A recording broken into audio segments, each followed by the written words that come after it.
اور حال پتہ کیا ہے کہ محبوب پیدا نہیں ہوئے تو باپ چلے گئے، ابھی عمر چھوٹی تھی، ماں کی کھل کے زیارت ہونا تھی کہ اماں بھی چلی گئیں، دادا کندھوں پہ کھلایا کرتے تھے،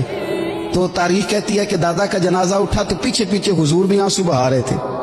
ایک وفادار بیوی ملی تو اپنے وقت پہ سیدہ خدیجہ بھی چلی گئی،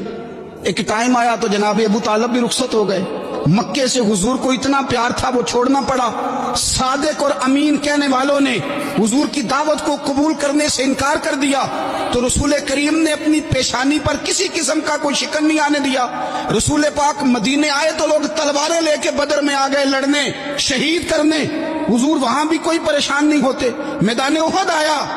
تو نبی پاک نے اپنے چچا کو کٹے ہوئے وجود میں دیکھا، نکلی ہوئی آنکھوں میں دیکھا، کٹے ہوئے ہونٹوں میں دیکھا، کسی جگہ میرے رسول پاک صلی اللہ تعالی علیہ وسلم شکوہ کرتے دکھائی نہیں دیتے۔ حضور کی وہ بیوی سیدہ عائشہ صدیقہ رضی اللہ تعالی عنہ جن کی پاکی کا رب بیان کرے، ان پر منافقین نے الزام لگا دیا، اتنے پاک گھرانے پر لوگوں نے انگلی اٹھائی، میرے رسول نے آنسو بہائے، پر کسی جگہ حضور پریشان ہوتے دکھائی نہیں دیے۔ ہم ڈھونڈنے لگے، تلاش کرنے لگے، جب دروازہ رسول پہ گئے تو حضور خود بولے، میرے رسول فرمانے لگے، میرے غلاموں یاد رکھنا یہ صبر میری چادر ہے، یہ صبر میری چادر ہے، یہ حوصلہ میری چادر ہے۔ سیدہ عائشہ صدیقہ رضی اللہ تعالیٰ عنہ فرمایا کرتی تھی، لوگوں مجھے اللہ کی عزت کی قسم میں نے حضور سے بڑھ کر کسی کو صبر کرنے والا نہیں دیکھا، کسی کو حوصلہ کرنے والا حضور سے بڑھ کے نہیں دیکھا۔ امت کو کیا ہو گیا؟ یہ چوراہوں پہ لڑ رہی ہے، چوکوں پہ لڑ رہی ہے، گھر ہیں کہ فساد کے آئینہ دار بنے ہوئے، لوگ آ کے رو پڑتے ہیں کہ جناب بھائیوں کا سلوک نہیں، کوئی دعا کر دیں، رو پڑتے ہیں جناب ابا کے ساتھ بھی لڑائی ہو جاتی ہے، کوئی تعویذ دے دیں،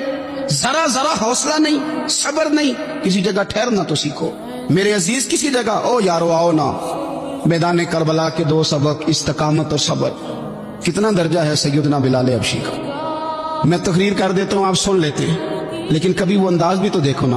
حضرت بلال، او میرے دوست،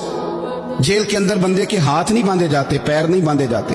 پر لوگ جیل میں روتے ہیں، تڑپتے ہیں۔ سیدنا بلال کہتے ہیں میں کلمہ پڑھتا تھا، رات امیہ مجھے باندھ کے رکھتا تھا، اور سویرے جب پتھر اچھی طرح تپ جاتے تھے نا تو لا کے باہر مجھے پتھروں پہ لٹا دیتا تھا اور میرے وجود پر بھاری بھرکم پتھر رکھ دیتا تھا۔ سننا ذرا، تصور میں لانا، بلا میں کیا کہنے لگا ہوں۔ حضرت حسان بن ثابت رضی اللہ تعالیٰ عنہ فرماتے ہیں میں مکہ مکرمہ آیا حج یا عمرے کے لیے، تو میں نے مسجد نبوی کے جو آج مؤذن بلال ہیں، میں نے ان کا یہ رنگ دیکھا،